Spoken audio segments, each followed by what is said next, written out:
বিসমিল্লাহ আলহামদুলিল্লাহ নাহমাদুহু ওয়া নাস্তাইনুহু ওয়া নাস্তাগফিরুহু ওয়া নাউযু বিল্লাহি মিন শুরুরি আনফুসিনা ওয়া মিন সাইয়্যাতি আমালিনা মান ইয়াহদিল্লাহু ফালা মুদিল্লা লাহু ওয়া মান ইউদ্লিল ফালা হাদিয়া লাহু ওয়া আশহাদু আল্লা ইলাহা ইল্লাল্লাহু ওয়াহদাহু লা শারীকা লাহু ওয়া আশহাদু আন্না মুহাম্মাদান আবদুহু ওয়া রাসূলুহু আম্মা বা'দ ফাইন্না খায়রাল হাদিসি কিতাবুল্লাহ ওয়া খায়রাল হাদিয়ু মুহাম্মাদিন সাল্লাল্লাহু আলাইহি ওয়াসাল্লাম ওয়া শাররুল উমুরি মুহদাসাতুহা ওয়া কুল্লু মুহদাসাতিন বিদআহ ওয়া কুল্লু বিদআতিন দালালাহ ওয়া কুল্লু দালালাতিন ফিন্নার। আসসালামু আলাইকুম ওয়া রাহমাতুল্লাহি ওয়া বারাকাতুহু। আমরা যে বইটা ধরে পড়তেছি how to approach and understand the Quran, বাংলার নাম হচ্ছে কোরআন অধ্যয়নের সঠিক পন্থা। সেই বইয়ের আমরা দ্বিতীয় অধ্যায়ে আছি এখন। আজকে হয়তো দ্বিতীয় অধ্যায় শেষ হয়ে যাবে। এই কোরআন নিয়ে আরেকটা আয়োজন ছিল আমাদের, আপনাদের সাথে পরিচয় হওয়ার পরেই করছি আমরা, বাট ওইটা আইসিজির শুক্রবার সকালের হালাকাতে করছি। অনেক দিনের বড় বই এটা ছিল, ম্যাগনিফিসেন্স অফ দ্য কোরআন। এইটা আমাদের ওয়েবসাইটে, আমাদের কি বলে চ্যানেলে লাগানো আছে। এটাও খুব উপকারী ছিল, আমার জন্য খুবই উপকারী ছিল। এবং আমরা তখন যারা শুনছেন তারা সেরকমই বলছেন, যদিও তারা আমাদেরই ভাই বোনরা যারা অনেক বছর ধরে আমাকে চিনেন বা আমাদের সাথে উঠা বসা করেন তারা। তো সেটাও আপনারা দেখতে পারেন যদি অবসর থাকে কখনো, ওইটা দেখতে পারেন যে ওটা কেমন লাগে। বা ওইখানে কোনো বই আসলে তো সবকিছু কভার করে না। একটা সাইড হয়তো একজন স্কলার দেখেন, আরেকটা সাইড আরেকজন স্কলার। আমি যে সিরার ব্যাপারে বলি, সিরার বই আমরা একাধিক পড়তে কেন বলি, যে আমি সবচেয়ে ইনসিগনিফিক্যান্ট যে বইটা পড়ছি সিরার, একজন ওয়েস্টার্ন ওয়ার্ল্ডের একজন মহিলার লেখা, নাম না জানা মহিলা এমন কিছু না, তার বইও আমি কিছু জিনিস পাইছি যেটা আর কেউ অ্যাড্রেস করেন নাই, অনেক বড় বড় স্কলারও অ্যাড্রেস করেন নাই, এবং আমার অনেক উপকার হয়েছে। একইভাবে মানে একই সাবজেক্টের উপর যে আমরা একটা বই পড়বো সবসময় এমন কোনো কথা নাই। আমরা হয়তো মানে একাধিক বই পড়লাম বা দেখলাম যে একজন স্কলার যেটা অ্যাড্রেস করছেন আরেকজন সেটা করেন নাই, এটা হইতেই পারে, এটা হয়। তো আজকে আমরা শুরু করব কোরআনের প্রতি একজন মুসলিমের দায় দায়িত্ব, এখান থেকে শুরু করবো। আমাদের রেসপন্সিবিলিটি কি কোরআনের প্রতি। আমরা জানি আল ওয়ালা ওয়াল বারা, আমরা এখানে পড়ছি এই মজলিসে, মনে আছে আপনাদের আকিদার সিরিজ যখন করছি, এটা কিন্তু একটা আকিদা পয়েন্ট, আল ওয়ালা ওয়াল বারা। এটা কিন্তু ওয়াজিব যে আল্লাহর জন্য ভালোবাসবেন, আল্লাহর জন্য ঘৃণা করবেন। যখন কাউকে ভালোবাসবেন সেই ভালোবাসা আল্লাহর ভালোবাসার সাবসেট হবে।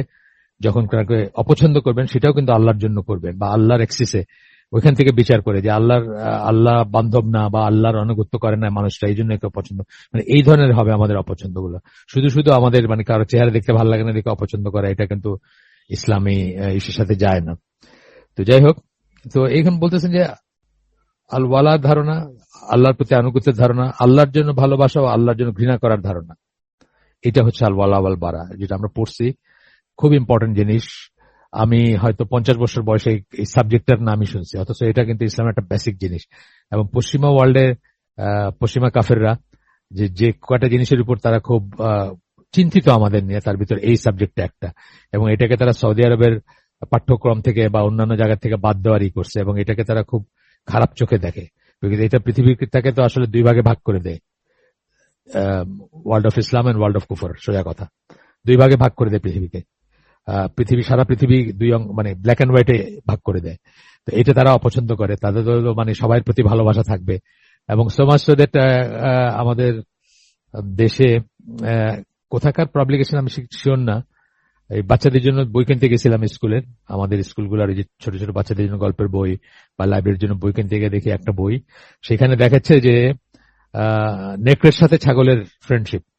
নেকড়ের সাথে ছাগলের খুব খুব সিম্বলিক, কিন্তু নেকড়ের সাথে ছাগলের ফ্রেন্ডশিপ কি ব্যাপার, যে ছাগলের একটা বাচ্চা গিয়ে নদীর পাড়ে কোথাও গিয়ে হারাই গেছিল, মা তো খুব পেরেশান হয়ে খুঁজতেছে, তারপরে নেকড়ে তাকে পাইছে, পায়ে তার পিঠে চড়ায় নিয়ে আসা ছাগলের মায়ের কাছে আয়না তাকে দিয়ে যাচ্ছে। এটাকে আপনারা বিশ্বাস করেন? এটা হলো যে আমেরিকানরা ইউরোপিয়ানরা যদি ইসলামের উন্নতি চায় বা মুসলমানদের ভালো চায়, সেরকম একটা ব্যাপার আর কি। ছাগলের নেকড়ের পিঠে ছাগলকে উঠায় নিয়ে এসে মায়ের কাছে দিয়ে যাচ্ছে। এটা নেচার বিরুদ্ধ, সোজা কথা। এটা আল্লাহ তাআলা যে ফিতরা দিয়েছেন সেই ফিতরার বিরুদ্ধে, নেচার বিরুদ্ধে এটা জিনিস। কিন্তু তারা আমাদেরকে এটাই বোঝাইতে চাচ্ছে বা বোঝাইতে চায়। তারা আমাদের যা কিছু করতেছে তারা আমাদের মঙ্গলের জন্য করে আর কি সবসময়। রাসূল সাল্লাল্লাহু আলাইহি ওয়াসাল্লাম বলছেন, ঈমানের সবচেয়ে শক্ত বন্ধন হচ্ছে আল্লাহর ওয়াস্তে আনুগত্য, আল্লাহর জন্য অন্যের সাথে সম্পর্ক ত্যাগ করা, আল্লাহর জন্য কাউকে ভালোবাসা এবং আল্লাহর জন্য কাউকে ঘৃণা করা। স্পষ্ট কথা, এখানে কোনো ইফ এন্ড বাট নেই। এটা হচ্ছে আল হাকিম তায়ালিসি আল হাকিম আত-তাবারানি, আলবানির মতো সহিহ হাদিস। এটাও কিন্তু আমাদের ব্রেনে একটু বোঝার বা প্ল্যান করার ব্যাপার আছে, যে সহিহ হাদিস মানে সিয়াসিত্তার একটা ধারণা আমাদের বাংলাদেশ, পাকিস্তান, ইন্ডিয়াতে যারা জন্মাইছি, এই 6টা কিতাবের বাইরে বাকিগুলা, বরং এই 6টা কিতাবের মাত্র 2টা কিতাব আছে, বুখারী এবং মুসলিম, যেগুলা মোটামুটি ভাবে নিঃসন্দেহে আপনি নিতে পারেন। আর বাকি সবকটাই তাহকিক করার ব্যাপার আছে। বাকি যে 4টা, সেই 4টার ভিতর অনেক হাদিস বাতিল আছে, বাতিলযোগ্য হাদিস বা গ্রহণযোগ্য না এরকম আছে। কিন্তু এইগুলার বাইরে খুব ইম্পর্টেন্ট হাদিস আছে, এরকম অনেক গ্রন্থ আছে বা অনেক কালেকশন আছে বা অনেক সংকলন আছে, এটা আমরা মাথায় রাখবো আর কি। এখন ওই আব্দুল গনি নামে একজন স্কলারের একটা বই থেকে মানে উদ্ধৃতি আমরা পড়তেছিলাম, হাকিকা আল ওয়ালা ওয়াল বারা ফি মুতাকাদ আহলুস সুন্নাহ ওয়াল জামা, সাইদ আব্দুল গনি, ওনার একটা পড়তেছিলাম আমরা। আপনাদের মনে আছে গতদিনই বোধহয় কি একটা উদ্ধৃতি পড়ছি জানি। তো উনি মনে করেন কারো মাঝে প্রয়োজনীয় আনুগত্য থাকার জন্য একটা প্রাথমিক শর্ত হচ্ছে আল্লাহর কিতাবের প্রতি আনুগত্য ও ভালোবাসা থাকা। এই যে আল ওয়ালাল বারা যেটা, সেটা আল্লাহর জন্য ভালোবাসা, আল্লাহর জন্য ঘৃণা করা, এই সমস্ত যে ব্যাপারগুলো আসতেছে, তার ভিতরে প্রাথমিক শর্ত হচ্ছে আল্লাহর কিতাবের প্রতি আনুগত্য, ভালোবাসা থাকা। অর্থাৎ কোরআনের প্রতি আনুগত্য 1 নম্বর বললেন, 2 নম্বর হচ্ছে ভালোবাসা। দুটো একটু আলাদা জিনিস। আনুগত্য থাকবে, ভালোবাসাও থাকবে, যা কিনা আল্লাহর বাণী। আনুগত্য এবং ভালোবাসা দুইটা থাকার রিজন হচ্ছে এটা আল্লাহর বাণী, এটা আল্লাহর সিফাত।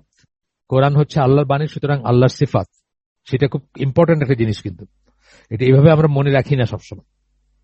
এবং মানুষের কাছে প্রেরিত তার ওয়াহি। তাই সর্বাগ্রে একজন মুসলিম পবিত্র কোরআনের প্রতি গভীর ভালোবাসা থাকতে হবে। যেভাবে আল্লাহর প্রতি ভালোবাসা থাকতে হবে, বাই ডিফল্ট আল্লাহর সিফাত যা সমস্ত যেগুলো আছে সেগুলোর প্রতিও ভালোবাসা, আনুগত্য, শ্রদ্ধা সব থাকতে হবে। কিন্তু এই ভালোবাসা কেবল একটা তাত্ত্বিক পর্যায়ে পর্যাপ্ত নয়, এইটাই হচ্ছে কথা। আল্লাহর প্রতি ভালোবাসা এবং রসুলের প্রতি ভালোবাসা তাত্ত্বিক পর্যায়ে খালি বললেন আমি তোমায় ভালোবাসি তাইলে হইল না। ইয়ানবী সালাম আলাইকা বললেই ভালোবাসা হইল না, বরং ইয়ানবী সালাম আলাইকা বলার কোনো দরকার নেই। মানে মিলাদের কথা আমি বলতেছি, এমনি বলবেন সালাম, সেটা তো অন্য জিনিস। আমরা দরুদে পড়ি বা অন্য সময় সালাতে পড়ি, সালাওয়াত যেটাকে বলি, সালাত প্রেরণ করি রাসূলের প্রতি।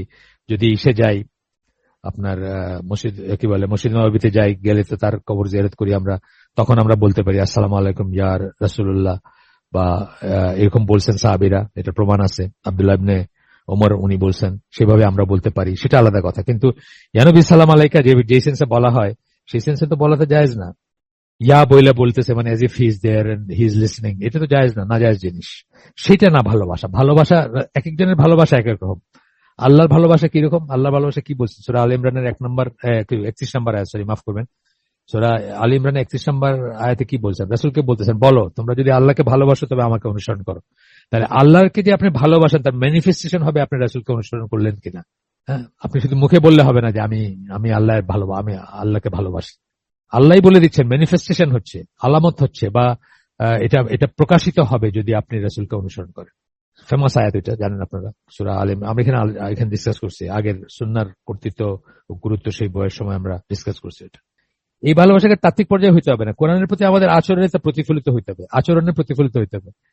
আপনি কতটুকু সিরিয়াসলি নিচ্ছেন, কতটুকু তাহকিক করতেছেন, কতটুকু তাদাব্বুর তাফাক্কার করতেছেন, এবং তারপরে সেটাকে লাইফে আপনার চেঞ্জ আসলো কিনা। আপনি ডে ইন ডে আউট কোরআন পড়তেছেন, আপনি হাফেজ, বছর বছর তারাবি পড়ান, কিন্তু আপনি যা ছিলেন তাই আছেন। আপনি ওই ফেসবুক চালান, আপনি নকল করেন পরীক্ষায়, আপনি মানুষকে ধোকা দেন, আপনি মিথ্যা কথা বলেন, এন্ড সো অন, আরো যা কিছু আছে। সো সেটা না, আমাদের আচরণে প্রতিফলিত হইতে হবে যে হ্যাঁ এটা আমাদেরকে চেঞ্জ করছে, সেটা প্রতিফলিত হইতে হবে। যার আওতায় কোরআন পড়া, তার শিক্ষা করা বা তা নিয়ে গবেষণা করা, তা মুখস্থ করা, কোরআনের উপর কোনো আক্রমণ প্রতিহত করা এবং কোরআন অনুযায়ী জীবনযাপন করা, সবই এসে যাবে। অনেক কটা কথা বললেন, কিন্তু কোরআন পড়া, তার শিক্ষা করা মানে অধ্যয়ন করা, যেটা বলতেছে, গবেষণা করা ব্র্যাকেটে দিচ্ছেন, তা মুখস্থ করা, সেটাও একটা পার্ট। কোরআনের উপর কোনো আক্রমণ প্রতিহত করা। এই যে সুইডেনে কোরআন পড়াইতেছে, আজকে সুইডিশ এম্বাসি যদি ঢাকায় ঘোষণা করে যে আগে আসলে আগে পাইবেন ভিত্তিতে সুইডেনের নাগরিকত্ব দেওয়া হবে, আপনার সব মসজিদ খালি হয়ে যাবে। আপনার কোরআনের প্রতি ভালোবাসা কোথায় থাকলো? আপনার ডিফেক্টো গড হচ্ছে পশ্চিমা কাফেররা, তারা খাওয়ায় আপনাদেরকে। আল্লাহর নাম আর রাজ্জাক আর নাই। এখন আর রাজ্জাক আমরা নজবিল্লাহ, আমরা মনে করি IMF, ওয়ার্ল্ড ব্যাংক, কাফের দেশগুলা যেগুলোতে ডলার কামানো যায় সেগুলা। Sweden one of those. অনেক মানুষ আছে সুইডেনে, অনেক মানুষ যাইতে চায় এক পায়ে দাঁড়ানো।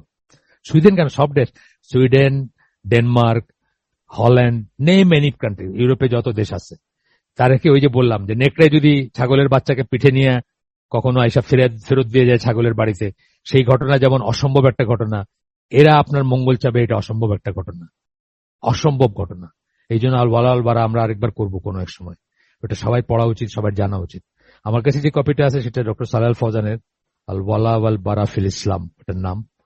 কিন্তু আরো অন্যদেরও আছে, তো ওনারটা খুবই, কারণ উনি কিন্তু একজন মানে কি বলবো দক্ষিণপন্থী আলেম, মানে উনি বিপ্লবী আলেম না, কিন্তু জিহাদি আলেম না, উনি দক্ষিণপন্থী আলেম, মানে পিস লাভিং, এবং খুবই খুবই 1933 সালে ওনার জন্ম, অনেক বয়স ওনার, এবং খুবই সম্মানিত একজন আলেম। উনি কিন্তু আল ওয়ালাল বারা লিখছেন, এবং সেখানে কঠিন ভাষায় বলছেন যে কাফেরের দেশে যাওয়া, সেখানে থাকা, তাদের তাদের রীতিনীতি পছন্দ করা, সেগুলো জীবনে ধারণ করা, এমনকি ক্যালেন্ডার পর্যন্ত বলছেন, ক্যালেন্ডার পর্যন্ত বলছেন। আজকে আপনারা যারা এখানে আছেন কয়জন বলতে পারবেন যে আজকে কোন মাসের কোন তারিখ, কোন সাল, আরবি? নিজের ভিতরে তাকায় দেখেন, কয়জন বলতে পারবেন? ইংরেজি বলি আপনি 30 সেকেন্ডের ভিতরে সবকটা বলে দিতে পারবেন আমাকে। এইটাই প্রমাণ করে যে আমাদের ভালোবাসাটা হচ্ছে ওইখানে যেখানে থাকার কথা না। তো এটা আব্দুল গনির ওই বই থেকে 50 পৃষ্ঠা থেকে এইটুকু পড়লাম, যেটুকু আমরা এইমাত্র পড়লাম।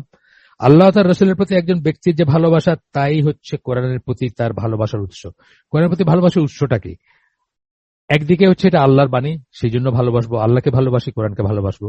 আরেক দিকে হচ্ছে এটা কি, রসুলের চরিত্র। বলছেন না, আয়েশা রাদিয়াল্লাহু আনহা বলছেন না, রসুল হচ্ছেন ওয়াকিং কোরআন, মানে কোরআনে যা কিছু বলা সেটা প্রায়োগিক রূপ দিচ্ছেন কে? রসুল সাল্লাল্লাহু আলাইহি ওয়াসাল্লাম দিচ্ছেন। সেখান থেকে কোরআনের প্রতি আমাদের একটা দায়িত্ব থাকবে, ভালোবাসা থাকবে, বা একটা বুঝ থাকবে কোরআন সম্বন্ধে, আন্ডারস্ট্যান্ডিং যেটাকে আমরা বলি। আব্দুল্লাহ ইবনে মাসউদ বলেন, কেউ যদি পরখ করতে চায় যে সে আল্লাহ ও তার রসুলকে ভালোবাসে কিনা, তবে তার উচিত এই ব্যাপারটা যাচাই করা যে সে কোরআন ভালোবাসে কিনা। আমাদের ভিতরে আমরা তাকায় দেখতে পারি, কারোর কাছে বলার দরকার নেই, কারোর কাছে কেউ জবাবদিহি করার নাই। এখানে নিজের ভিতরে তাকায় দেখবো যে আমরা কি আসলে কোরআন ভালোবাসি। আমরা কি ফিল করি যে ধরেন কোনো কারণবশত আমরা কোথাও গেছি এবং 3 দিন 4 দিন 5 দিন হয়েছে আমি কোরআন নিয়ে বসতে পারি না, আমরা কি ফিল করি যে একটা শূন্যতা, অথবা একটা অনেক কিছু মিস করে ফেলছি, যেভাবে আমরা আমাদের প্রিয়জনকে মিস করি, যেভাবে ওয়াইফকে মিস করি, অথবা বাচ্চাকে মিস করি। হয়তো 3 দিনের জন্য চিটাং গেছি, মিস করতে শুরু করি বাচ্চাকে বা ওয়াইফকে মিস করতে শুরু করি। আমরা কি কোরআনকে সেভাবে মিস করি যে 3 দিন হয় বসতে পারি না নিয়ে? নিজের ভিতরে তাকায়, কাউকে বলার দরকার নেই, নিজের ভিতরে তাকায় এটা আনসার আমরা জানি, আমরা এটা আনসার পাবো আর কি তাকাই। যদি সে কোরআন ভালোবাসে তবে সে আল্লাহ ও তার রসুলকে ভালোবাসে। সিম্পল কথা। তাবারানির এটা বর্ণনা, এটা আসার অবশ্য, এটা আব্দুল্লাহ ইবনে মাসউদের কথা, কিন্তু তাবারানির ইসে আছে লিপিবদ্ধ। অনেকে এগুলোকে হাদিসও বলেন, মানে লেমেন পয়েন্ট অফ ভিউ থেকে অনেক সময় এগুলোকে হাদিস বলা হয়, এবং সেটা খুব বড় দোষ যে তাও না, কিন্তু রাসূল সাল্লাল্লাহু আলাইহি ওয়াসাল্লামের বাণী বা তার কথা কাজকে সাহাবীদের কথা কাজ থেকে আলাদা করার জন্য ডেফিনেটলি আলাদা করার ব্যাপার আছে, এবং ডেফিনেটলি আলাদা। সেই জন্য আমরা আর কি দুইটা টার্ম ইউজ করি। হাদিস বলতে আমরা শুধু আল্লাহ রসুলের কথাগুলোকেই বলতে চাই, বা সুন্নাহ বলতে সেগুলোকেই বলতে চাই, যদিও সুন্নাহ কথা জেনারেল ইম্পোর্টও আছে, কিন্তু সেটাই বলতে চাই আমরা। এবং সাহাবীদেরটাকে আমরা আসার বলি। তো এটা হচ্ছে তার আর কি। কোরআন যখন ভালোবাসবেন তখন আল্লাহর প্রতি কৃতজ্ঞ থাকা উচিত যে আল্লাহ আমাদের জন্য কোরআন নাজিল করছেন এবং তার রসুলকে পাঠাইছেন আমাদেরকে সেটা শিক্ষা দেওয়ার জন্য, প্রয়োগ করে প্রায়োগিক দিকটা দেখায় দেওয়ার জন্য। তো এখানে আপনাদের বলছিলাম, আপনারা আমি জানি না লোকেট করতে পারছেন কিনা, না হলে আমি চেষ্টা করব খুঁজে আপনাদেরকে দিতে। সেটা হচ্ছে যে ডক্টর ইসরার আহমদের একটা বলছিলাম আমি। ডক্টর ইসরার আহমেদ বলা মানে আমি তার ফলোয়ার বা তাকে ব্লাইন্ডলি ফলো করি বা আপনাদের বলতেছি তা না ব্যাপারটা। এই পার্টিকুলার সূরা রহমানের প্রথম 4টা আয়াতের তাফসীরটা আমার কাছে খুব মানে অত্যন্ত অসাধারণ মনে হয়েছে তার তাফসীরটা, যদিও উর্দুতে। তো আমরা তো উর্দু আজকাল উর্দু হিন্দি সিরিয়ালের কল্যাণে সবাই কিছু না কিছু বুঝি, যদি আমি হিন্দি সিরিয়াল দেখি না। আমার বাসায় কোনোদিন ডিশ ছিল না, কখনোই ডিশ ছিল না আমার বাসায়। 2001 সালে আমার বাসায় টেলিভিশন যখন ওটাকে বের করা হয়েছে বা বন্ধ হয়েছে, তখন পর্যন্ত শুধু বিটিভি ছিল, কখনোই আমার স্যাটেলাইট টিভি ছিল না। তারপরে বলতেছি যে আমরা জানি, আমরা পেপারে পত্রিকায় আলোচনায় দেখি যে আমাদের মহিলাদের পাস টাইম হচ্ছে হিন্দি সিরিয়াল, ওগুলা দিয়ে আমাদের ঝগড়াঝাটি নির্ধারণ হয়, ওগুলো দিয়ে আমাদের ফ্যামিলির নির্ধারণ হয়। আমি একজন মুরব্বীকে চিনি, মানে আমারও মুরব্বী আর কি, অনেক বয়স ওনার, ক্লোজ টু 90 বোধহয় এখন। তো উনি ওনার ফ্যামিলির বচসা ওই সলভ করতেন হলো ইন্ডিয়ান সিরিয়ালের আলোকে, ওইখানে যা দেখছেন ঝগড়াঝাটি হলে কি করে না করে ওরা, ওইটার থেকে ওইটা সলভ করতেন আর কি। যাই হোক, বিসাইডস দ্য পয়েন্ট, আমরা ডক্টর ইসরার আহমদের ওটা আবার রিকমেন্ড করলাম যে আপনারা সূরা রহমানের প্রথম 4টা আয়াত এই করছেন। আমি চেষ্টা করবো এটাকে যদি লোকেট করতে, আমি চেষ্টা করলে পাবো, আপনারাও পারবেন চাইলে। তো উর্দুতে অবশ্য, যারা উর্দু বোঝেন তাদের জন্য বা হিন্দি বোঝেন তাদের জন্য সহজ হবে।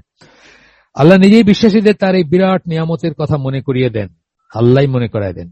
সূরা আলী ইমরান 164 নম্বর আয়াত, আল্লাহ বলেন, বিশ্বাসীদের মাঝে আল্লাহ তাদের মধ্য থেকে এমন একজন রাসূল প্রেরণ করেছেন, তাদের উপর এক বিরাট অনুগ্রহ করেছেন বিশ্বাসীদের আমাদের প্রতি, যিনি তাদের মাঝে আল্লাহর আয়াতসমূহ পড়ে শোনান, তাদেরকে পবিত্র করেন, তাদেরকে হিকমত বা হিকমা শিক্ষা দেন, অথচ ইতিপূর্বে তারা স্পষ্টত বিপদগামী ছিল।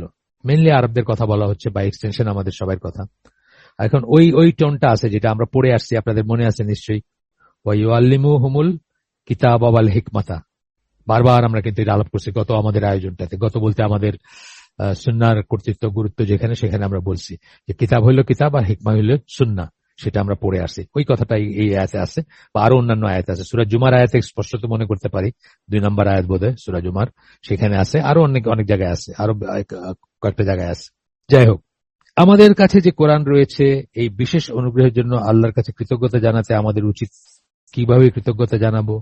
কোরআন পড়বো, কোরআনের অধ্যয়ন করব। একটা হলো পড়া ও শিক্ষা লাভ করা। অধ্যয়ন করা বলতে এটার ভিতরে তাদাব্বুর, তাফাক্কুর সবকিছু চলে আসতেছে। কন্টেমপ্লেট করা, পন্ডার করা, শিক্ষা লাভ করা, এবং কোরআন ও এর শিক্ষার প্রতি পরবর্তীতে বিশ্বস্ত থাকা মানে সেই অনুযায়ী জীবনযাপন করা, সেটাকে সত্য মনে করা। সত্য তো মনে করতেই হবে, তাহলে তো অবিশ্বাসী হয়ে যাবে কেউ যদি না মনে করে। কিন্তু কথা ওইটা না, কথা হচ্ছে যে জীবনে এটাকে প্রয়োগ করতে হবে এবং সেই অনুযায়ী বিশ্বস্ত থাকা। যা বলছে তার মানে এটা না যে আমরা পারফেক্ট হয়ে যেতে পারবো। যে সেন্সে আল্লাহ রাসূল সাল্লাল্লাহু আলাইহি ওয়াসাল্লাম পারফেক্ট ছিলেন, সেই সেন্সে কি আমরা পারফেক্ট হতে পারবো? না, পারবো না। কিন্তু আমাদের টার্গেট থাকবে ওটা, আমাদের ওইটা থাকবে প্যারাডাইম, ওইটা থাকবে আদর্শ, ওইটা থাকবে টার্গেট, ওইটা সামনে রেখে আমরা চলবো।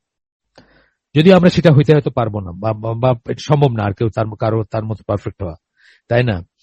যাই হোক, এরপরে রাসূল সাল্লাল্লাহু আলাইহি ওয়াসাল্লাম একটা হাদিসে বলেন, দিন হচ্ছে নাসিহা। লোকেরা জিজ্ঞেস করলো কার প্রতি? নবী সাল্লাল্লাহু আলাইহি ওয়াসাল্লাম বললেন, আল্লাহর প্রতি ও তার কিতাবের প্রতি এবং তার রাসূলের প্রতি ও মুসলিমদের নেতৃবৃন্দের প্রতি এবং সাধারণ মুসলিমদের প্রতি। এই হাদিসটা মুসলিমের হাদিস, এটা অত্যন্ত ইম্পর্ট্যান্ট একটা হাদিস, এবং এটাতে অনেক বড় একটা ব্যাখ্যা আছে। জামাল জারাবজর 40 হাদিসের বই, যেটা ওনার সংকলন আছে 40 হাদিসের, 3 ভলিউমে 1500 পৃষ্ঠা, সেইখানে উনি এটা খুব ডিটেলস আলোচনা করছেন। কারণ এই হাদিসটা, এই নসিহত, এক একজনের জন্য নসিহতের এক একটা মিনিং। নসিহত এমন একটা টার্ম, নসিহা বা নসিহত যেটা আমরা বলি, এমন একটা টার্ম যেটা এক কথায় বাংলায় কোনো শব্দ দিয়ে আপনি বোঝাইতে পারবেন না, এক কথায় বোঝানোর কোনো উপায় নেই। এক একজনের জন্য নসিহত এক একটা, এক একজনের ব্যাপারে। যখন বলতেছেন আল্লাহর প্রতি তখন একটা, কিতাবের প্রতি তখন একটা, আর মানুষের প্রতি যখন বলতেছেন অন্য কথার প্রতি তখন একটা। তো সুতরাং এটা আমরা জাস্ট এইখানে 3 মিনিটে বা 2 মিনিটে বর্ণনা বা কি বলে ব্যাখ্যা দিয়ে দিব সেটা না। তারপরে যেটা ওনারা দিচ্ছেন সেটা আমরা করতে পারি। ওনারা এটা দিচ্ছেন হচ্ছে তার কাছ থেকে, ওসমান ইবন আল সালাহ, তার একটা বই থেকে দিচ্ছেন। ওনাদের এটা না, 2 জনের বই থেকে দিচ্ছেন, আরো একজনের বই থেকে দিচ্ছেন, আর রাগিব আল ইসফাহানি, উনি ফেমাস স্কলার, আপনারা জানেন। আর রাগিব আল ইসফাহানি 2 জনের থেকে দিচ্ছেন এটা। তো বলতেছেন যে, আমি যেটা বললাম সেটাই বলতেছেন যে এটা এক কথায় বলাটা খুব শব্দটির ভাষাগত মূল ও কোরআনে এর ব্যবহারের উপর ভিত্তি করে রাগিব আল ইসফাহানি এর শরিয়া ভিত্তিক সংজ্ঞা দিয়েছেন এভাবে। তিনি একটা সংজ্ঞা দিয়েছেন, সেটা আমরা শুনি একটু। উনি বলছেন, নসিহাত হচ্ছে এমন একটা কর্মপন্থা বা বক্তব্যের সন্ধান করা যাতে অপর ব্যক্তির জন্য কল্যাণ ও উৎকর্ষের ব্যাপার রয়েছে। হ্যাঁ, এখানে আল্লাহর প্রতি নসিহত বললে কি আল্লাহর কল্যাণ বা আল্লাহর উৎকর্ষের ব্যাপার আছে নাকি? না, তাই না। আল্লাহর প্রতি যখন নসিহত বলা হয় তখন সিনসিয়ারিটি হলো, আপনার সিনসিয়ারিটি টুয়ার্ডস আল্লাহ হবে সমান, আল্লাহর প্রতি নসিহত যখন বলা হচ্ছে। আচ্ছা, যাই হোক, ইবনে আল সালাহ আরেকজন যার কথা বললাম, উনি বলতেছেন নসিহতের অন্তর্নিহিত অর্থ হচ্ছে এইরকম যে যিনি নসিহত অর্থাৎ বিশ্বস্ত ভাবে অন্যের মঙ্গল কামনা করা, এখানে নসিহতের অর্থ বলতেছেন যিনি নসিহত করছেন তিনি সত্যি সত্যি যাকে নসিহত করছেন তার জন্য সম্ভাব্য সর্বোত্তম কল্যাণ কামনা করছেন। এই জন্য আমাদের জুনিয়র ছেলেপেলেরা বা বাচ্চা ছেলেরা অনেক সময় বলে আমার একটু নসিহত করেন, একজন মহিলা, আমি তাকে চিনি না, এই 2 দিন আগে উনি কথা বলেন বেশি। উনি নিজেই বলতেছেন যে আমি অহেতুক অনেক কথা বলি, বলার পরে রাত্রে যখন আমি হিসাব মিলাইতে যাই তখন দেখি যে আমার এই কথাগুলো তো 70-80-90% না বললেও কিছু হইতো না, ওই সময়টা আমি জিকির করতে পারতাম। তো আপনি আমাকে জন্য একটু নসিহত করেন। এই যে কথাটা, মানে উনি আশা করতেছেন এবং আমার করা উচিত সিনসিয়ারলি তার জন্য বেস্ট যেটা আমি মনে করি, মানে নিজের ভাইয়ের জন্য সেটা চাইবো যেটা নিজের জন্য চাই, সেই ক্রাইটেরিয়াতে যেটা মনে করব সেইভাবে তাকে নসিহত করবো বা তার জন্য বলবো কিছু একটা। আরেকভাবে বলতে গেলে তার নিয়তে ও তার কর্মে তিনি অপর সেই ব্যক্তির জন্য সর্বোত্তম মঙ্গল কামনা করছেন, সবচেয়ে বেশি কল্যাণ বা মঙ্গল কামনা করছেন। আমাদের যদি আল্লাহ হায়াতে রাখেন তো কখনো আমার ইচ্ছা আছে, এখন পর্যন্ত আমি ওইটা নিয়ে কোনো হালাকা করি নাই। আমার ওয়াইফ করছে মেয়েদের কিছু হালাকা, ওইখান থেকে নোট টোট করে করছে, মানে ওই ফটে হাদিসের ওই যে এক্সপ্লেনেশনটা জামাল জারা বোঝার এই লেখকেরই, যার বই আমরা পড়তেছি। কিন্তু আমি কোনো হালাকা করি নাই। তবে আমার ইচ্ছা আছে আমার হায়াতে কুলাইলে হয়তো কখনো এটা আমি আমাদের আইসিডি ভাই বোনদের জন্য করবো, হয়তো আপনাদের জন্য করবো যদি তখন সময় সুযোগ থাকে আমাদের। আচ্ছা, এরপরে বলতেছেন কোরআনের প্রতি আচরণে একজন বিশ্বাসীর বিশ্বস্ত হওয়া উচিত। এই যে নসিহা বললেন না, বিশ্বস্ত হওয়া উচিত এবং এমন কাজ করা উচিত যা এর জন্য কল্যাণকর। একজন বিশ্বাসীর বিশ্বস্ত হওয়া উচিত এবং এমন কাজ করা উচিত যা এর জন্য, মানে কোরআনের জন্য কল্যাণকর। কোরআনের জন্য আবার কল্যাণকর কি? কোরআনে কিছু আমরা কি কোনো কল্যাণ সাধন করতে পারি কোরআন? না, সেটার মিনিং হচ্ছে কি আমরা সেটাকে উপযুক্ত সম্মান দিব, যা এর প্রাপ্য সেটা দিব, আমাদের সেখান থেকে যা নেওয়ার সেটা নিব। এটা পড়া, এটা বোঝা এবং জীবনের প্রয়োজন ইত্যাদি এইসব নিয়ে করা, চিন্তা ভাবনা করা বা সেগুলো আদায় করা, যে মানে হক যেটা আমাদের উপর কোরআনের। এখানে মোহাম্মদ আল মারুজি বলে একজন বলেন, আল্লাহর কিতাবের জন্য নসিহত বলতে বোঝায় এর প্রতি এক গভীর ভালোবাসা ও বিরাট সম্মান পোষণ করা, যা এর প্রাপ্য, যা কোরআনের প্রাপ্য, আমাদের কাছে প্রাপ্য কোরআনের। যেহেতু এটা সৃষ্টিকর্তার বাণী, কেন প্রাপ্য? কারণ এটা আল্লাহর কথা। আল্লাহ যখন বলতেছেন ইয়া আইয়ুহাল্লাযিনা আমানু, কান খাড়া করে আমাদের শোনা উচিত। কারণ আল্লাহ আমাদেরকে সরাসরি, যারা বলতেছি যে আমাদের ঈমান আছে, সরাসরি আমাদের সাথে কথা বলতেছেন, আল্লাহ সরাসরি তাদেরকে অ্যাড্রেস করতেছেন। তো আমাদের কান খুলে শোনা উচিত এবং সাথে সাথে কান খাড়া করা উচিত এবং বোঝা উচিত যে সামথিং ইম্পর্টেন্স ইজ কামিং, খুব ইম্পর্টেন্ট, মানে সামথিং ইম্পর্টেন্ট ইজ কামিং, বা ইম্পর্টেন্সের কিছু আসতেছে এর পরেই, বোঝা উচিত আমাদের এবং কান খাড়া করা উচিত এবং সেই অনুযায়ী কাজ করা উচিত। যেহেতু এটা সৃষ্টিকর্তার বাণী, জাস্ট কেন সেটা প্রথমে বললেন, মানে এটা হইলেই এটার মানে কোরআন স্ট্যান্ডস আউট, সবকিছুর চেয়ে আলাদা হয়ে গেল। আমরা বলি না যে আল্লাহর তাওহীদের মিনিং কি, বলি আমরা যে আল্লাহকে সমস্ত সৃষ্টিতে যা কিছু এক্সিস্ট করে মহাবিশ্বে, আগে পরে যা কিছু এক্সিস্ট করে, জান্নাত জাহান্নাম থেকে শুরু করে সবকিছু থেকে আল্লাহকে আলাদা করতে হবে, তারপরে আল্লাহর ইবাদত করতে হবে। তো এই ব্যাপারটা ঠিক সেভাবে আল্লাহকে যেভাবে সবকিছুতে আলাদা করার দরকার আছে বা আলাদা করতে হবে বা চিন্তা করতে হবে, একইভাবে আল্লাহর যে বাণী, আল্লাহর যে কথা, সেটাও সবকিছু থেকে আলাদা। এটা বোঝার জন্য প্রবল আগ্রহ এবং পড়তে গিয়ে এ থেকে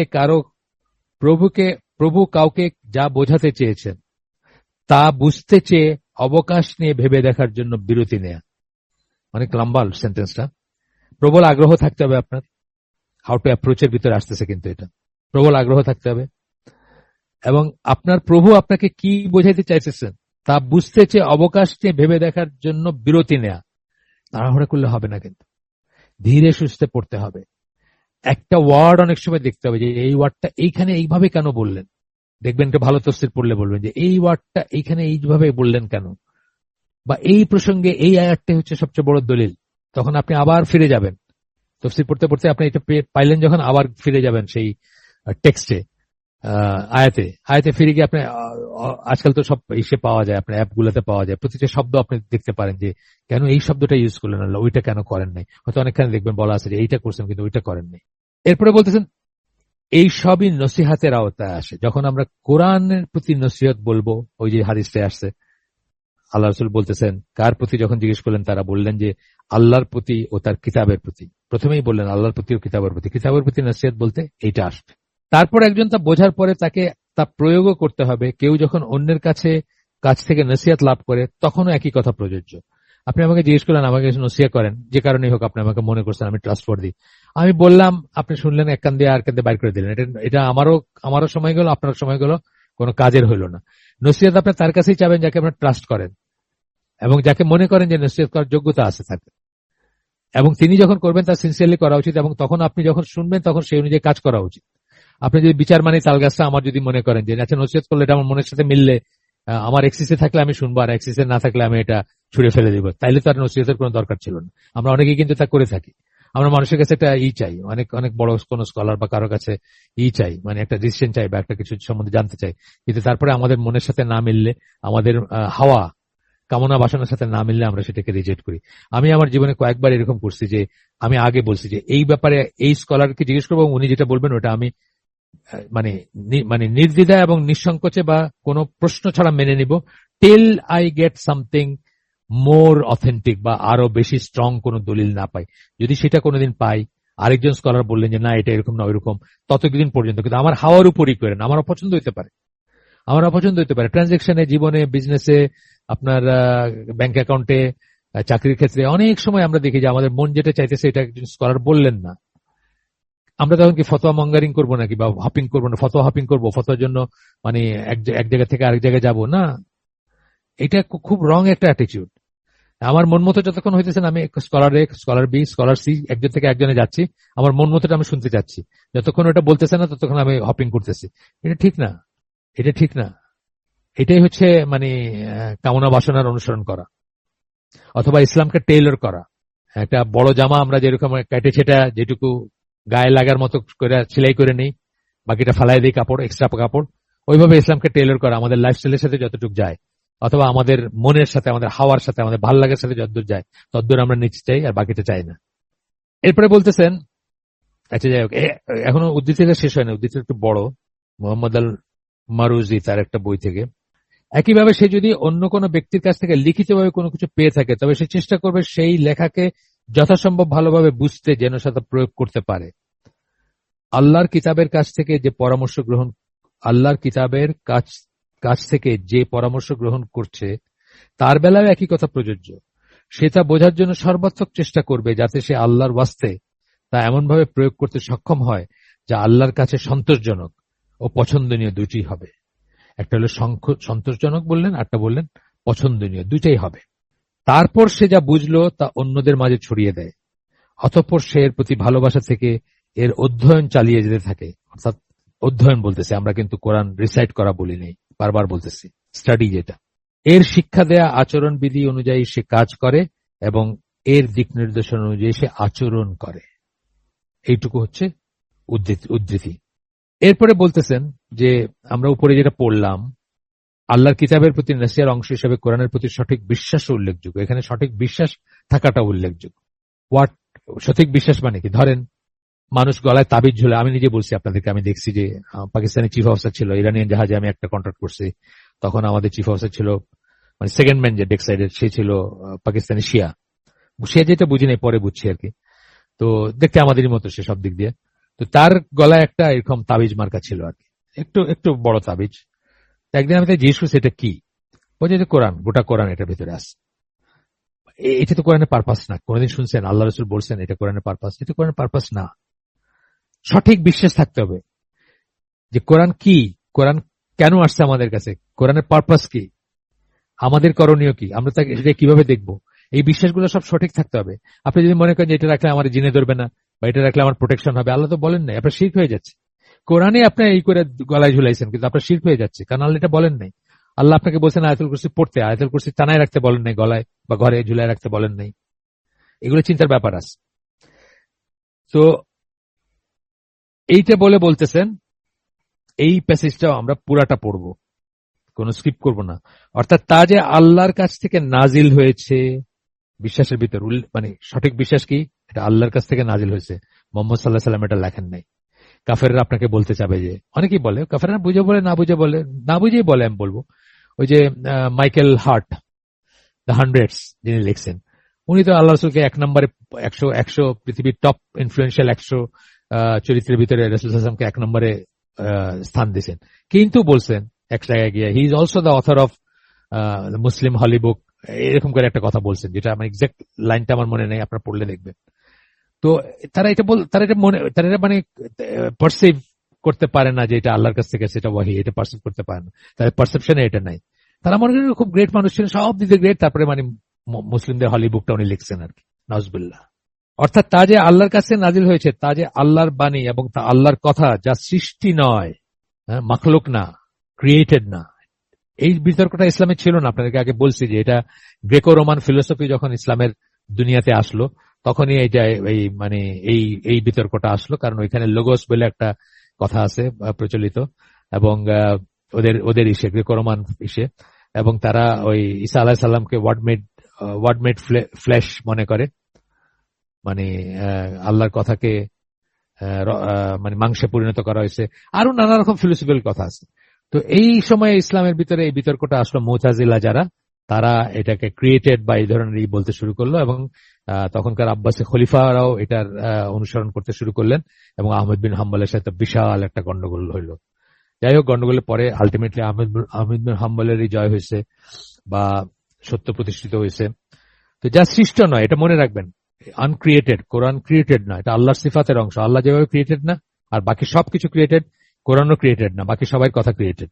আপনার আমার কথা সব ক্রিয়েটেড, মাখলুক সব। অর্থাৎ এটা মানুষের কথার মতো কোনো কথা নয়। কোরআন সম্বন্ধে সঠিক বিশ্বাসের অংশ এগুলা। উপরন্তু আল্লাহর কিতাবের প্রতি সম্পূর্ণ নসিহত এই দাবি রাখে যে কেউ তার সামর্থ্য অনুযায়ী তার সঠিকভাবে পড়বে ও প্রয়োগ করবে। দুইটা কথা বললেন, সঠিকভাবে পড়বেন সামর্থ্য অনুযায়ী। কারণ আমি বাংলাদেশে জন্মাইছি, আমি কোনোদিন দদ এবং আইন আমার মানে ডেইলি লাইফে যে কথাগুলো বলি বা ডেইলি লাইফে যখন আমি কোরআন পড়ি, আমাকে খুব খেয়াল করে এটা পড়তে হবে, হয়তো আমারটা হবেই না কোনোদিন। দদটা হচ্ছে আরবি ল্যাঙ্গুয়েজের পিকুলিয়ারিটি যদি বলেন আপনি, ইউনিক একটা হরফ বা ইউনিক একটা অক্ষর বা অ্যালফাবেট বা যাই বলেন। এটা বাঙালি মুখে, যে বাঙালি মুখের বয়স 20, 30, 40, 50 বছর হয়ে গেছে, তার ঠিক করাটা খুব ডিফিকাল্ট। আইনও সেরকম একটা ঠিক করা খুব ডিফিকাল্ট। চেষ্টা করবেন, চেষ্টা করে যাবেন। তারপরেও এরকম আরো অক্ষর আছে, আরো ইয়াস, আরো অনেক আছে এরকম, যে মানে অটোমেটিক্যালি হয় না আমাদের। আমরা মনে করতেছি হয়, বা আমরা এইভাবে শিখছি, আমাদের হুজুর এইভাবে শিখেছে, কিন্তু হয় না আমাদের। এর সতর্কবাণী, শিক্ষা, উপমা ইত্যাদি থেকে শিক্ষা গ্রহণ করবে। সতর্কবাণী, উপমা, মিসাল যেটাকে বলে। যত স্টোরি আছে কোরআন, এগুলো কিন্তু গপ্প না, একটা স্টোরিও গপ্প না। গপ্প বলতে মানে জাস্ট গল্পের জন্য গল্প আপনাদের, তা না। প্রত্যেকটার থেকে শিক্ষা নেওয়ার আছে, প্রত্যেকটা উপমা, প্রত্যেকটা স্টোরি, প্রত্যেকটা জিনিস থেকে শিক্ষা নেওয়ার আছে। এগুলা এইখানে ধরেন আকীদার ত্রুটি যেটা বলি আমি, ওই মেসেজ অফ দ্য কোরআন যে বইটা বললাম, ওই বইটাতে কিন্তু মোহাম্মদ আসাদ বলছেন যে এগুলা আসলে প্রচলিত গল্প। আল্লাহ এগুলাকে ইউজ করছেন to make us understand things. এটা একদম মারাত্মক একটা আকীদার ত্রুটি। কিন্তু এই প্রত্যেকটা গল্প, যে নবী পয়গম্বর যে গল্পগুলো বলছেন, প্রত্যেকটা গল্প আক্ষরিক অর্থে বিশ্বাস করতে হবে। মিসাল তো আলাদা জিনিস, মিসাল হচ্ছে উপমা, অ্যানালজি সেগুলো আলাদা জিনিস। কিন্তু যে ইউসুফ আলাইহিস সালামের গল্প, মুসা আলাইহিস সালামের গল্প, হুদ আলাইহিস সালামের গল্প, লূত আলাইহিস সালামের গল্প, ইব্রাহিম আলাইহিস সালামের গল্প, প্রত্যেকটা আক্ষরিক অর্থে বিশ্বাস করতে হবে। কিন্তু ওই যে বললাম, উনিও তো মুসলিম ছিলেন, এবং প্রথম জীবনে তো খুব সিনসিয়ার মুসলিম ছিলেন, কিন্তু উনি একসময় মনে করতে শুরু করছেন যে এগুলো আসলে প্রচলিত গল্প ছিল। আল্লাহ এগুলাকে জাস্ট, এই আমরা যেরকম ইসপের গল্প বলি না, যে ওই বাঘ আর বকের, কি বলে, বাঘ আর বকের গল্প বলি, এটার ভিতরে অনেক শিক্ষণীয় আছে। বাঘের গলায় হাড় লাগছিল, কাটা লাগছিল, তো বাঘ খুব কষ্ট হচ্ছিল, তো বক এসে বললো আমি বের করে দেই, তো বের করে দেওয়ার পরে পুরস্কার। এইগুলোর মধ্যে যেগুলো আছে, মানে মোরালস আছে, আমরা যদি মনে করি যে এই ধরনের কিছু গল্প, কোরআনের গল্পগুলো, নজবিল্লাহ, এটাকে তো আকীদার ত্রুটি, বিশাল ত্রুটি এটা। এই যে নবী রাসূলের যে এইগুলা বলছেন আক্ষরিক অর্থে, সূরা কাহাফে যেগুলা আপনার কাছে মনে হতে পারে যে কি করে এটা সম্ভব, আক্ষরিক অর্থে বিশ্বাস করতে হবে এটা। সতর্কবাণী, শিক্ষা, উপমা ইত্যাদি থেকে শিক্ষা গ্রহণ করব। আল্লাহর কিতাবে বিশ্বাস স্থাপনের জন্য অন্যদের প্রতি আহ্বান ও এই নসিহতের অংশ। অন্যরাও যেন বিশ্বাসী হয়। এই জন্য আমরা কি করি, বিশ্বাসকে দুইটা ভাগ করছি। আপনারা দেখছেন না, আমাদের ভিডিও আছে, দেখছেন না, আল্লাহ কি সত্যি আছেন একটা ভিডিও। নেক্সট ভিডিওটা কি, কোরআন কি সত্যি আল্লাহর কাছ থেকে আসছে কিনা। আমরা যেখানে দাওয়াতি কাজ প্রথমবারের মতো করি, প্রথমবার যখন যাই, এবং আমরা আশা করি যে সেই কমিউনিটিতে আমরা আরো কাজ করব, বা আরো করব, আরো দিনের কথা, আরো দিনের খেদমত করব, তখন আমরা কি দিয়ে শুরু করি, আল্লাহকে সত্যি আছেন এটা দিয়ে শুরু করি। কেন? কারণ এইটা ঠিক না হইলে, এই বিশ্বাসে অ্যাবসলিউটলি শিওর যদি না হন যে আল্লাহ উইথ অল হিজ ডেসক্রিপশন, যা আল্লাহ নিজে দিচ্ছেন বা কোরআন নিজে দিচ্ছে বা রাসূল বলছেন, সেই ডেসক্রিপশন সমেত আল্লাহ আছেন, এবং আমি absolutely sure, then we go to next step, যে কোরআন কি সত্যি আল্লাহর কাছ থেকে আসছে কিনা, যেটার বিকল্প মানে এটার উল্টা সাইড, মানে এই একই প্রপোজিশনের আরেকভাবে বলতে পারতাম যে রাসূল সাল্লাল্লাহু আলাইহি ওয়াসাল্লামকে সত্যিকার নবী কিনা। দুইটা একই কথা। কোরআন যদি আমরা অ্যাবসলিউটলি মানে শিওর হই যে কোরআন আল্লাহর কাছে এসেছে, তাহলে কোরআন বলতেছে রাসূল সাল্লাল্লাহু আলাইহি ওয়াসাল্লাম সত্যিকার রাসূল এবং নবী। আর যদি আমরা রাসূল সাল্লাল্লাহু আলাইহি ওয়াসাল্লামের উপরে যদি মানে ফার্ম বিলিফ থাকে আমাদের যে উনি সত্যিকার নবী, তাহলে উনি বলতেছেন এটা কোরআন আল্লাহর কাছ থেকে তার কাছে নাজিল হয়েছে। যে কোনো একটা হইলেই হয়ে যায়। এটা এই দুইটার কম্বিনেশনে কি দাঁড়াইলো, কি হইলো?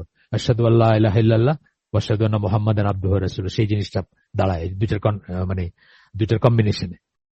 তো সেটা হচ্ছে সবচেয়ে ইম্পর্টেন্ট জিনিস। তারপরে উই ক্যান গো ফরওয়ার্ড। তার আগে তো আগে গিয়ে লাভ নেই। এইরকম আর কি। যাই হোক, এরপরে বলতেছেন যে কোনো বিষয়ে সে এটাকে চূড়ান্ত বিচারক বা ফয়সালাকারী হিসেবে মেনে নিবে। কোনটাকে? কোরআনকে। এটাই হবে সেই আইন যা সে জীবনের সব ক্ষেত্রে মেনে চলবে। এইটাই সেই আইন।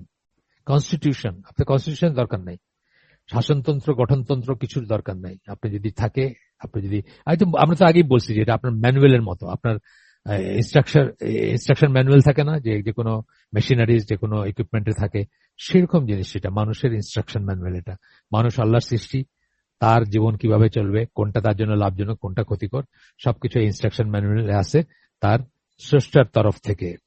এই কিতাব যা কিছুকে হালাল বলে সে সেটাকেই হালাল বলে গণ্য করে। এই কিতাব যা কিছুকে হারাম বলে সে সেটাকেই হারাম বলে গণ্য করে। ধর্মীয় ও জাগতিক সব ব্যাপারে অবশ্যই এই কিতাবের দিক নির্দেশনা ধর্মীয় হইলেও জাগতিক হইলেও মান্ডেন সেক্রেট যাই বলি আমরা, সবকটা কিন্তু এই কিতাবের নির্দেশনার আওতাধীন হইতে হবে। সূরা নিসার 59 নম্বর আয়াত, যেটা আমরা মনে আছে আপনাদের যে সুন্নাহর কর্তৃত্ব গুরুত্বতে খুব এক্সট্রা ইম্পর্টেন্স দিয়ে পড়ছিলাম। এটা এই আয়াতটা আসলে খুবই সিগনিফিক্যান্ট একটা আয়াত। তো সেখানের একটা অংশ এখানে কোট করতেছেন, তোমরা যদি কোনো বিষয়ে মতবিরোধ পোষণ করো তবে সেটাকে আল্লাহ ও তার রাসূলের কাছে নিয়ে যাও, যদি তোমরা আল্লাহ ও শেষ বিচারের দিনে বিশ্বাসী হয়ে থাকো। আল্লাহ যখন এইভাবে কথা বলেন সেটা ঈমানের শর্ত হয়ে যায়। কোরআনে যখন এইভাবে কথা বলছেন, আল্লাহ কখনো বলছেন যদি তোমরা আল্লাহ এবং আখিরাতে বিশ্বাসী হয়ে থাকো, আর কখনো বলছেন যারা আল্লাহ এবং আখিরাতে আশা রাখে। দুইটার একই মিনিং। এটা ঈমানের শর্ত হয়ে যায়। তাহলে ঈমানের শর্ত হচ্ছে যে কোনো বিষয় যদি আমাদের ভিতর মতবিরোধ দেখা দেয়, আমরা সেটা আল্লাহ ও রসুলের কাছে নিয়ে যাব। আল্লাহ রসুলের কাছে নিয়ে যাওয়া মানে কি? শরিয়ার কাছে নিয়ে যাবো একভাবে, একদিকে চিন্তা করলে। আর একদিকে কি? কোরআনের কাছে নিয়ে যাবো। আল্লাহর কাছে নিয়ে যাওয়া মানে কোরআনের কাছে নিয়ে যাওয়া, রসুলের কাছে নিয়ে যাওয়া মানে সুন্নাহর কাছে নিয়ে যাওয়া, এবং টোটালটা যদি একসাথে বলি তাহলে শরিয়ার কাছে নিয়ে যাওয়া। যদি আমরা আল্লাহ এবং আখিরাতে বিশ্বাসী হয়ে থাকি, এটা কিন্তু ইসের কন্ডিশন, আমাদের ইমানের কন্ডিশন। মানে কি বলে, ইমান থাকা মানে আল্লাহ আখিরাতে বিশ্বাসী না হলে কি আমরা কাফের না? যে আল্লাহ আখিরাতে বিশ্বাসী না সে কে? কাফের না? কাফের বা মুশরিক। তাহলে মুমিন যদি হই, আমরা আল্লাহ এবং আখিরাতে বিশ্বাস করে থাকি, তাহলে আমরা এই কাজ করবো যে যখনই আমাদের ভিতরে কোনো কনফিউশন দেখা দিবে, কোনো বিতর্ক দেখা দিবে, আমরা সেটা আল্লাহ এবং রাসূলের কাছে নিয়ে যাব, মিনিং কোরআন এবং সুন্নাহর কাছে নিয়ে যাব। আর একটা আয়াত এখানে আসতেছে, সূরা মায়েদা 44 নম্বর আয়াত। কেউ যদি আল্লাহ যা নাজিল করেছেন তা দ্বারা, অর্থাৎ তার আলোকে বিচার করতে ব্যর্থ হয়, তারাই হচ্ছে অবিশ্বাসী বা কাফের। সূরা নিসার এই 44 থেকে 47 নম্বর আয়াতের ভিতরে আপনার কাফেরুন, জালিমুন, ফাসিকুন তিনটা অবস্থার কথা বলা হয়েছে যখন আল্লাহর ছাড়া। এটা অনেক ডিটেল ডিসকাশন, এটা বিশাল বিতর্কের ব্যাপার সারা দুনিয়ায়, এবং ডিটেল ডিসকাশনের ব্যাপার আছে।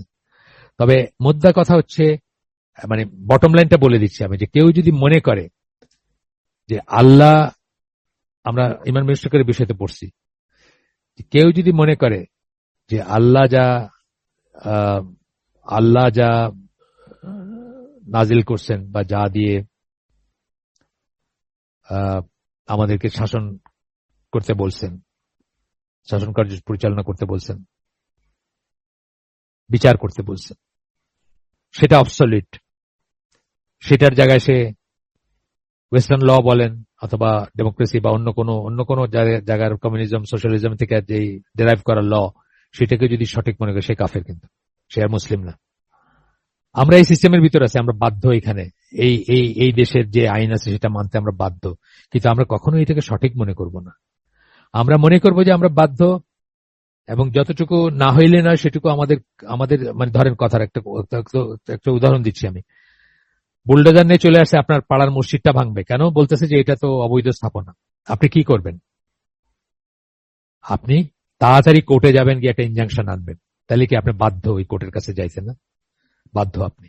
কিন্তু আমরা কিন্তু এই কোর্টের বা এই লকে আমরা সঠিক মনে করি না, এবং কোনোভাবেই আল্লাহর লকে রিপ্লেস করতে পারে সেটাও মনে করি না।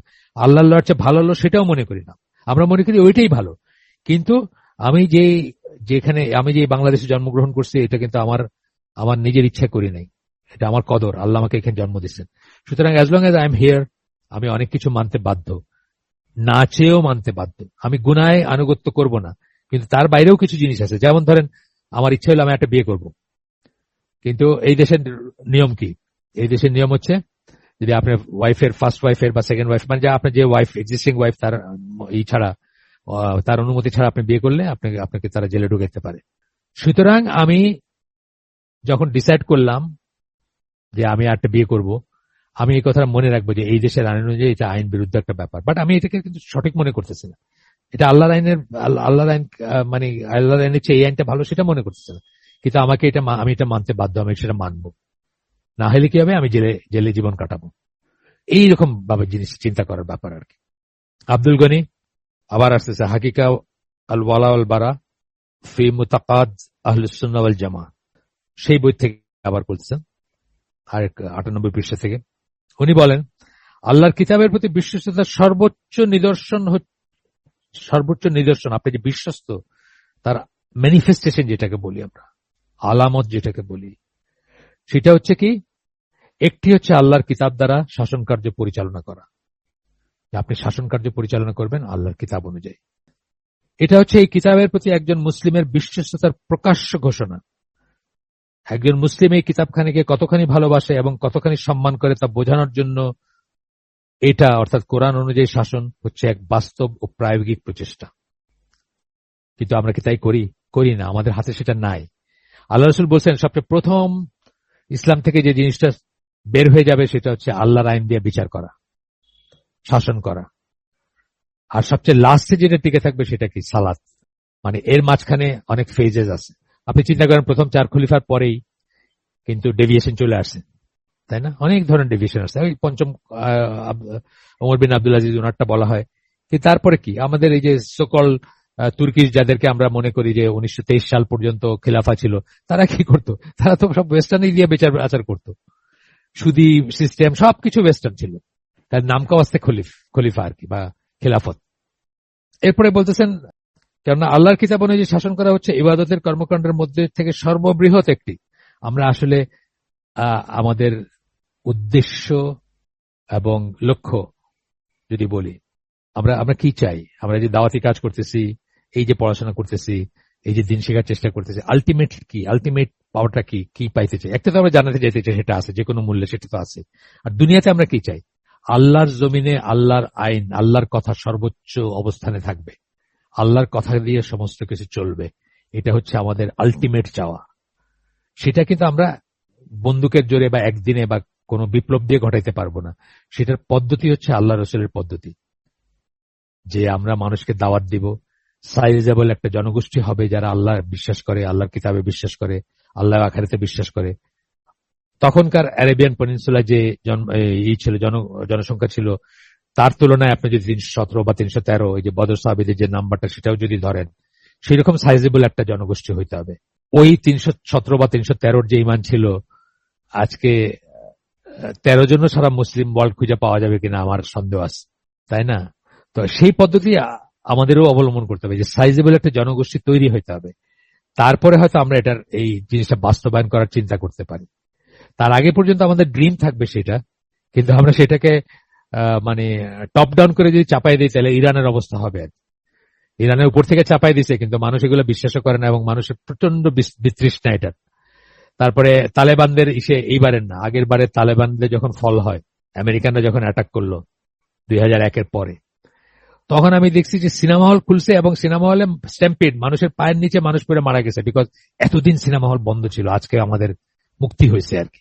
সেই দেশে আপনি কি করে ইসলামে আইন প্রচলন করবেন আর ইসলামের শরিয়া দিয়ে শাসন করবেন?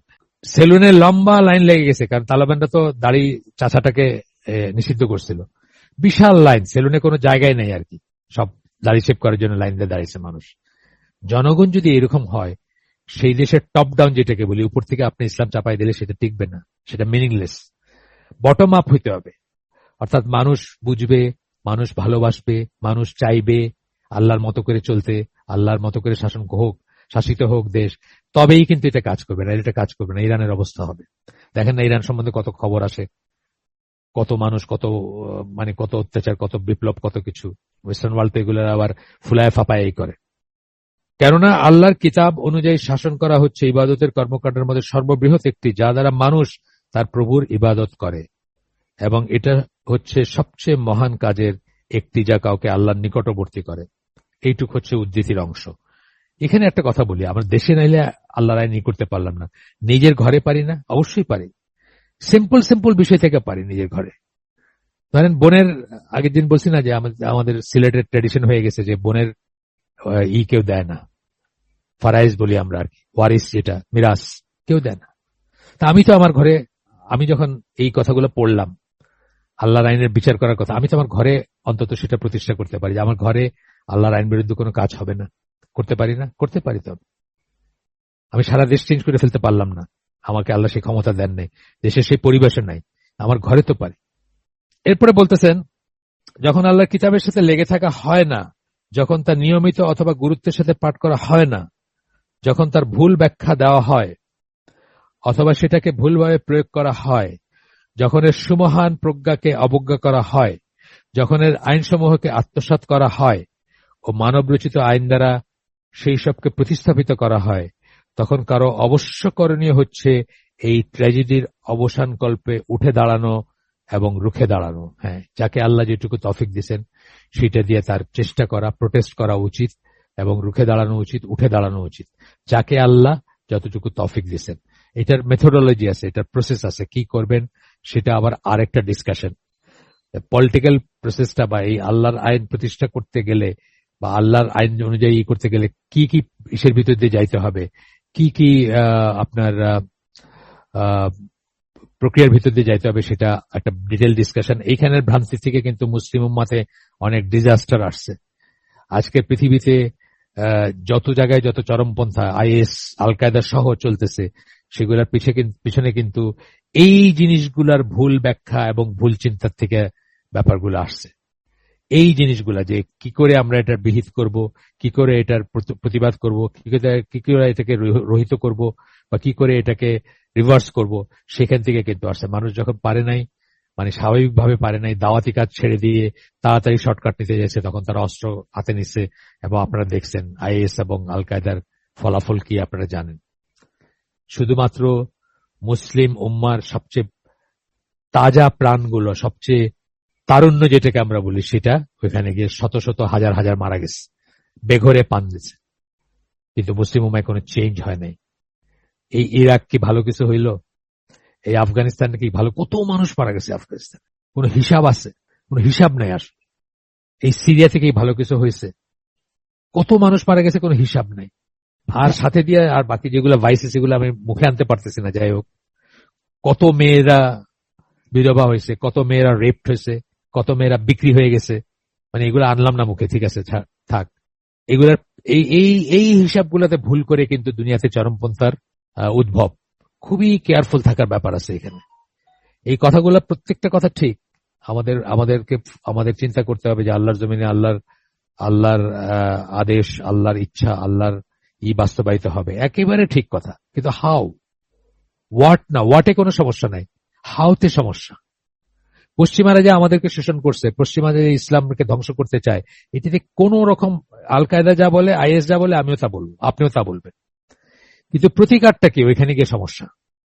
প্রতিকারটাতে ফিরে যেতে হবে সেই সুন্নাহর ভিতরে। 23 বৎসরের সেই সংগ্রাম, অথবা 13 বৎসরের সেই অসম্মান, অপমান, অত্যাচার মক্কার জীবনের, আস্তে আস্তে আস্তে আস্তে একটা জনগোষ্ঠী তৈরি করা যারা আল্লাহর জন্য বাঁচবে, আল্লাহর জন্য মরবে, তবেই আপনি এটার প্রতিকার করতে পারেন বা চেঞ্জ আনতে পারেন। বাংলাদেশে পর্নোগ্রাফি ব্যান করার একটা কথা তুলছিল তারানা হালেম, মানববন্ধন হয়েছে প্রেস ক্লাবের সামনে যে ব্যান করা যাবে না। এই জাতিকে আপনি কি করে এর উপর ইসলাম প্রতিষ্ঠা করবেন এখন বলেন? আপনাকে না, পৃথিবীর শ্রেষ্ঠ আলেম ডক্টর সালাল ফৌজানকে আইনে আমি বসায় দিলাম যে বাংলাদেশের প্রধানমন্ত্রী আপনার কালকে থেকে, উনি ইসলাম করতে পারবেন, এখানে প্রয়োগ করতে পারবেন? প্রশ্নই ওঠে না। পিটায় মেরে ফেলবে ওনারা মানছে। যে দেশে পর্নোগ্রাফির জন্য মানববন্ধন হয় সেই দেশে পিটায় মেরে ফেলবে ওনারা। উনি শরিয়া অ্যাপ্লাই করতে পারবেন, এখানে ইমপ্লিমেন্ট করতে পারবেন, প্রশ্নই ওঠে না কোন। সুতরাং এইটাই হচ্ছে পথ, যে ওভার পিরিয়ড অফ টাইম দাওয়াত, সেটা কতদিন আল্লাহ জানেন, সেটা আল্লাহর কাছে ছেড়ে দেন। সাকসেস কতদিনে আসবে আল্লাহর কাছে ছেড়ে দেন। Over the period of time আপনি মানুষকে ডাকবেন, আল্লাহর পথে ডাকবেন, মানুষ সেখান থেকে চেঞ্জ হবে। অন্তত একটা সাইজেবল জনগোষ্ঠী হবে যা আল্লাহর জন্য বাঁচবে, আল্লাহর জন্য মরবে। যেটা বললাম আমি আমি আমি এটা আমার এম্পিরিক্যাল কথা বলি, যে তখনকার অ্যারাবিয়ান পেনিনসুলার জনসংখ্যা ইস্টু বদর সাহাবী যারা, সেই পরিমাণ একটা জনসংখ্যা যদি আমাদের বাংলাদেশের জনসংখ্যা ইস্টু ওইরকম একটা যদি দাঁড়ায়, বদর সাহাবীদের মতো একটা, মানে ওই প্রপোর্শনে যদি একটা হইতো আমাদের, তাহলে তো আমরা চিন্তা করতে পারতাম যে একটা কিছু চেঞ্জ হবে দেশে বা হওয়া উচিত, বা আমরা যদি কিছু করতামও, মানে ধরেন কোনোভাবে যদি আমরা কথার কথা আমাদেরকে মানুষ চুজ করছে, মুসলমান আলেম, শ্রেষ্ঠ আলেমকে দুনিয়ার চুজ করছে যে আপনি বাংলাদেশ শাসন করবেন, তখন হয়তো এটা সাস্টেনেবল হইতেও পারতো। কিন্তু এখনকার দিনে তো এটাকে মানে খুব অর্বাচীনের মতো একটা কাজ হবে, যারা বলবে যে এখানে আপনার আল্লাহর আইন দিয়ে শাসন করতে চায়, এখনই আর কি টপ ডাউন আর কি যদি করতে চায়। আজকের জন্য আমরা শেষ করে দিব। সুবহানাকা আল্লাহুম্মা ওয়া বিহামদিকা আশহাদু আল্লা ইলাহা ইল্লা আনতা আস্তাগফিরুকা ওয়া আতুবু ইলাইক। আমরা যে শুনলাম তার ভিতরে ভালো কিছু শুনে থাকলে সমস্ত প্রশংসা আল্লাহর, আলহামদুলিল্লাহ। খারাপ কিছু শুনে থাকলে সমস্ত ব্যর্থতা আমার, এবং সেটা শয়তানের তরফ থেকে। আল্লাহ আমাদেরকে তৌফিক দেন যে ভালো শুনলাম তার উপর আমল করার। আসসালামু আলাইকুম ওয়া রাহমাতুল্লাহি ওয়া বারাকাতুহু।